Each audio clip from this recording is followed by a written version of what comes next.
Hello everyone, welcome back to our another video. আশা করি আপনারা সকলেই ভালো আছেন। সরকারি কর্মচারীদের দাবিগুলো 2024 তাদের 7 দফা দাবিগুলোর মধ্যে কি কি আছে?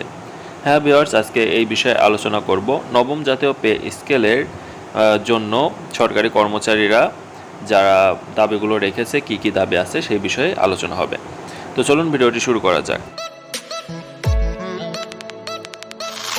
তো এখানে দেখুন দাবিনামা 1।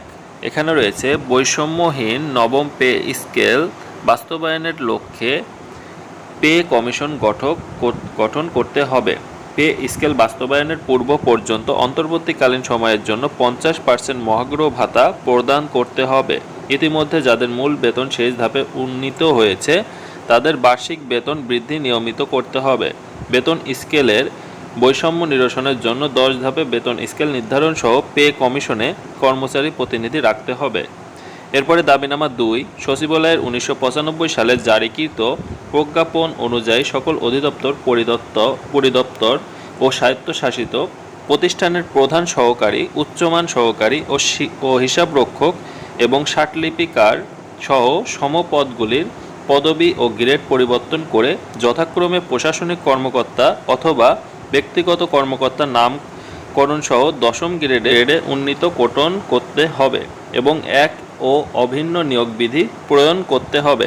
দাবিনামা 3। 2015 সালে পে স্কেলের গ্যাজেটে হরণকৃত 3টি টাইম স্কেল, সিলেকশন গ্রেড পূর্ণবহাল সহ বেতন জ্যেষ্ঠতা পূর্ণবহাল এবং সকল স্বায়ত্তশাসিত প্রতিষ্ঠানে গ্র্যাচুইটির পাশাপাশি পেনশন প্রবর্তন সহ বিদ্যমান গ্র্যাচুইটি অথবা অনুতোষিকের হার 90% এর স্থলে 100% নির্ধারণ ও পেনশন গ্র্যাচুইটির 1 টাকার সমান 500 টাকা নির্ধারণ করতে হবে।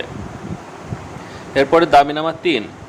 সরকারি প্রাথমিক বিদ্যালয়ের প্রধান শিক্ষকদের আপিল বিভাগের রায় বাস্তবায়ন সহ সরকারি শিক্ষকদের বেতন নিয়োগ বিধি 2019-এর ভিত্তিতে 10ম গ্রেডে উন্নীতকরণ।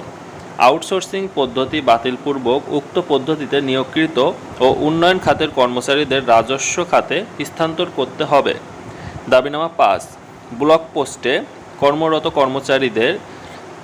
কর্মরত কর্মচারী সহ সকল পদে কর্মরতদের পদোন্নতি বা 5 বছর পর পর উচ্চতর গ্রেড প্রদান করতে হবে।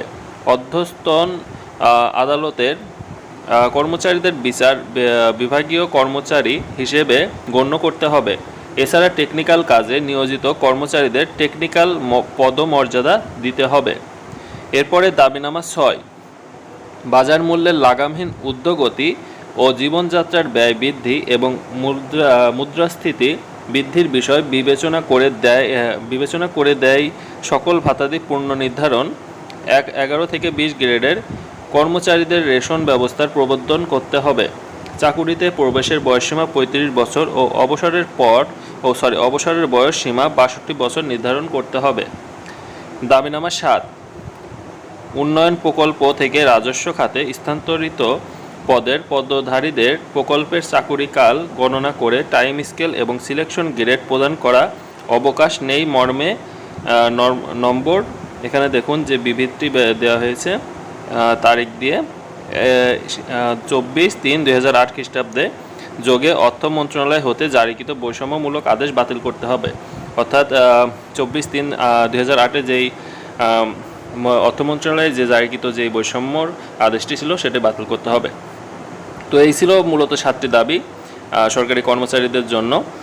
তারা যে দাবিগুলো সরকারের কাছে তুলে ধরেছে, তো তারা আশা করা যাচ্ছে এই বছরেই তারা নবম জাতীয় যে পে স্কেলটি সেটা বাস্তবায়ন হয়ে যাবে এবং এটা না করলে সরকারি কর্মচারীদের অনেক বড়ই সমস্যা হয়ে যাবে। স্থিতি এবং যে ঊর্ধ্বগতি তাতে করে নবম পে স্কেল খুবই প্রয়োজন।